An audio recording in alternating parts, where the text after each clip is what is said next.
Bonjour.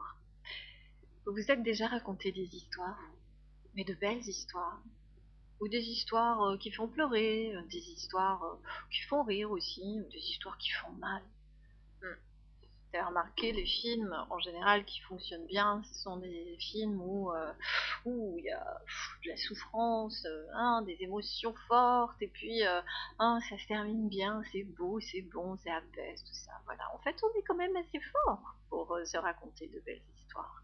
Ce petit clin d'œil à nos belles histoires de vie, c'est par rapport à ce coup de cœur que Pâquerette nous a gentiment offert, cet article qu'elle a écrit sur les 4 accords Toltec, que je pense bon nombre d'entre vous connaissent. Si vous ne les connaissez pas, je vous invite vraiment à lire cet ouvrage qui est un tout petit livre, mais avec plein de richesses à l'intérieur. Je crois que si tout le monde appliquait ça, ça changerait beaucoup, beaucoup de choses. En tout cas, moi, je sais que ça change beaucoup de choses dans ma vie, c'est clair, que ça permet d'apprécier grandement la vie en général. Euh, j'ai eu donc le plaisir, le bonheur de pouvoir assister à un séminaire avec Don Miguel Ruiz, son fils, Don José Ruiz, et Maud Séjournant, qui a suivi l'enseignement avec Don Miguel pendant pas mal d'années. Et je pense que c'est un moment idéal justement pour aborder quelques petits sujets que j'ai trouvé intéressants dans ce séminaire.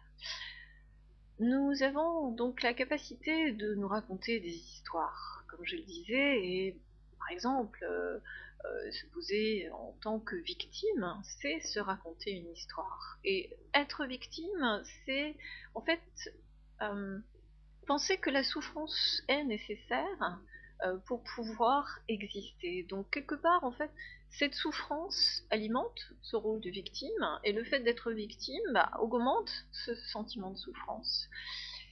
Wow, c'est difficile de sortir de ça, vous ne trouvez pas? Mais je pense que nous avons tous, à un moment ou à un autre, expérimenter cette histoire de victime. Alors il y a des personnes qui l'expérimentent à longueur de temps. Et c'est très délicat de pouvoir venir en aide à ces personnes, parce que si on leur enlève cette identité, ouh, qu'est-ce qui va leur rester? Voilà, donc bon, ça c'est encore une autre histoire. Un petit exercice vous permettant en fait de connaître les histoires que vous vous êtes racontées jusqu'à maintenant. Ces histoires tout aussi belles les unes que les autres, j'en suis persuadée, vous ont euh, empêché d'expérimenter, de faire, d'avancer. En fait, j'aimerais simplement que, sans jugement, sans aucun jugement, vous puissiez vous poser, prendre un papier, un crayon et de regarder bien en face ce que vous vous êtes raconté durant votre vie, plus du moins.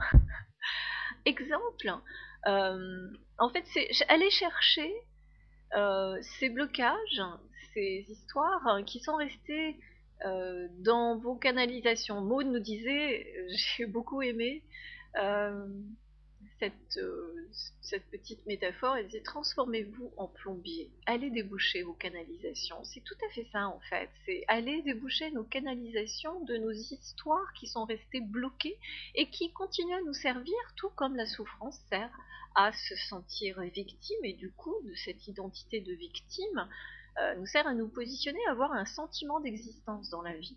Et c'est pas du tout on va dire, porteur vers quelque chose d'épanouissant, bien au contraire. Ça ne peut entraîner que vers de la souffrance, puisque c'est ce qui alimente ce rôle de victime. Alors, victime ou pas victime, en fait, juste, simplement, ce que je vous propose là, c'est d'aller chercher les histoires qui vont vous réveiller, qui vont permettre en fait à cette énergie de recirculer, de circuler à nouveau correctement, harmonieusement dans votre corps. Et donc, c'est juste se poser la question.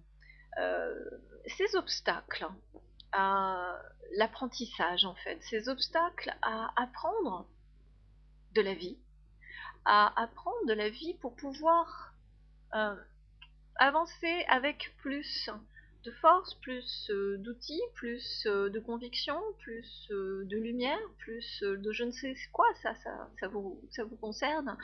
Ce n'est pas à moi de vous dire comment, mais juste, voilà, qu'est-ce qui vous a empêché euh,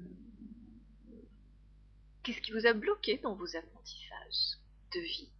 Un exemple, oui, ben moi je sais déjà tout ça. Moi je sais faire. Moi, j'ai pas besoin de me déplacer.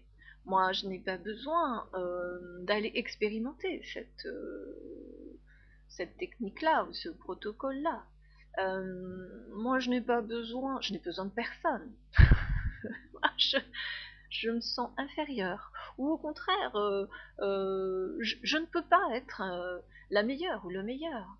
Qu'est-ce qu'il pourrait y avoir d'autre encore euh, je ne vais pas au bout des choses. Vous voyez, ce genre de choses. Qu'est-ce que je pourrais vous donner encore euh, je refuse de faire comme on me dit. Voilà. Moi, je suis quelqu'un de libre. Mhm.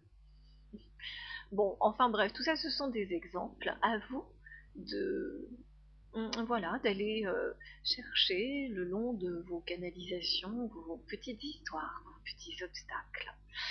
Et ensuite, tout simplement, voir les histoires que vous vous êtes racontées, à quoi elles vous ont servi, là où elles vous ont emmené. Et ça, c'est un travail de réflexion très personnel. Hein. Vous pouvez éventuellement en parler avec un thérapeute, avec une amie, un ami, peu importe. Mais je pense que c'est vraiment intéressant de pouvoir se le faire soi-même, c'est-à-dire être vraiment authentique. Il n'y a que nous qui puissions euh, entendre, comprendre. L'autre portera un jugement forcément par rapport à ses filtres. Et même si cela peut paraître tout à fait pertinent, je ne pense pas que ce soit une bonne idée. Voilà. Maintenant, posez donc sur une autre feuille votre idéal. Voilà, votre idéal, en fait, qu'est-ce que vous avez cherché tout au long de votre vie? Qu'est-ce que vous recherchez encore actuellement? Euh, donc là aussi, quelles histoires vous vous êtes racontées? Je vous donne un exemple. Le don de soi, le sacrifice. Bon nombre de personnes pensent qu'il est important de se sacrifier pour être dans la lumière. En êtes-vous certain? Est-ce vrai? Est-ce bon? Est-ce utile tout ça? Ouais. Bon, chacun sa réponse, hein, chacun sa vérité. Voilà. Je vous laisse là-dessus aujourd'hui et puis je reviendrai avec des petits outils voilà, pour pouvoir continuer dans cette lancée de débouchage de canalisation. Et puis, en ces froids hivernaux, c'est plutôt bienvenu, non? Parce que quand il reste de l'eau conductrice d'émotions dans nos canalisations, ça risque de geler, ça risque de péter, c'est pas trop idéal, non? Allez, je vous embrasse, je vous dis à très bientôt pour de nouvelles aventures. Au revoir.